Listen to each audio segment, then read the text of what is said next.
ఎన్టీఆర్ గారు అంటే గుర్తొచ్చేది ఒక్కటే అండి. స్టేజ్లో అంటే వాళ్ళ నాన్నగారు చనిపోయిన తర్వాత, హరికృష్ణ గారు పోయిన తర్వాత ఆయన వెళ్ళి కలిశాను, అంతా అయింది. అంటే ఆడియో లాంచ్ చేయాలి. ఆడియో లాంచ్కి వచ్చారు, మా బరువు మనసుతో వచ్చారు. అంటే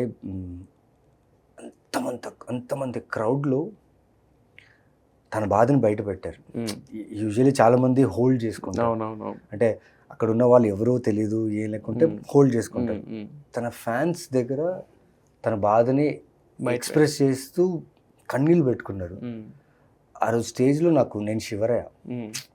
అంటే ఇది నా లవ్ అంటే when someone is giving you, you are also giving them emotionally. అది తన పర్సనల్ విషయం, అది ఆయన పర్సనల్ విషయం. కానీ అంతమంది ఆల్మోస్ట్ ఐ థింక్ ఆ రోజు 2 to 3 lakhs పైన ఉన్నారు జనాలు. అవునవును. అది ఎక్స్ప్రెస్ చేయడం అనేది నాకు చాలా మంచి క్వాలిటీ అనిపించింది. అంటే how much he loves his fans, అది అనిపించింది. రామ్ చరణ్ గారు ఇస్ ఆయన ఎలా ఉంటారో అర్థం కాదు సార్. ఏం సార్, లైక్ 48 degrees టెంపరేచర్ షూట్లో నాకు ఆయనకు యాక్షన్ సీక్వెన్సెస్ జరుగుతున్నాయి, తప్పులు జరుగుతాయి, ఫోకస్ మిస్ అవుతుంది, ఫైట్ మాస్టర్స్ తప్పు చేయొచ్చు, లేకపోతే ఆర్ట్ డిపార్ట్మెంట్ తప్పు చేయొచ్చు, నా వల్ల తప్పు అవచ్చు, మిగతా వల్ల తప్పు అవచ్చు, ఆయన వల్ల తప్పు అవచ్చు. అంటే పేషెన్స్ కోల్పోతాం.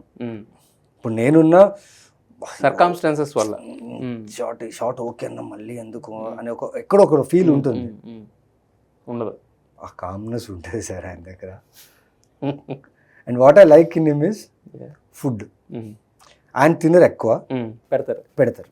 ఓకే, ఇది కొత్త విషయం, నేను ఫస్ట్ టైం వింటున్నాను. ఆయన తినరు ఎక్కువ, పెడతారు. ఆయనకు అన్ని రకాల ఫుడ్స్ అంటే ఇష్టం. ఓకే, లంచ్ బ్రేక్లో ఎప్పుడు నవీన్, మా టీం, నేను, ఎవరైతే ఉన్నామో అందరూ పిలిచేవాళ్ళు, మేము అందరూ కూర్చొని తినేవాళ్ళం. కానీ ఒక పాయింట్కి ఏమైపోయిందంటే మేము ఎక్కువ తినేసడం వల్ల మొబ్బు అయిపోయాం మధ్యాహ్నం తర్వాత. సో నేను కొంచెం 2-3 సార్లు ఎస్కేప్ అయ్యేవాడిని. అంటే అన్ని తినాలి, అన్ని బాగుండాలి అంటారు. బట్ ఇది ఎప్పుడు ప్రభాస్ గారి విషయంలో అంటాం కానీ రామ్ చరణ్ గారి విషయంలో ఫస్ట్ టైం మీరు చెప్తుండే. లేదండి, he loves to eat with everyone. యూనిట్లో అందరినీ పిలిచి, అంటే మేము రాజమండ్రి వెళ్ళాము. రాజమండ్రికి వెళ్తే ఎక్కడ బాగుంటుంది, అది బాగుంటుందా, ఇది బాగుంటుందని అడిగి తెప్పించి, ఆయనకు తెలియదంటే అవునా, హీ గెట్స్ ఎక్సైటెడ్.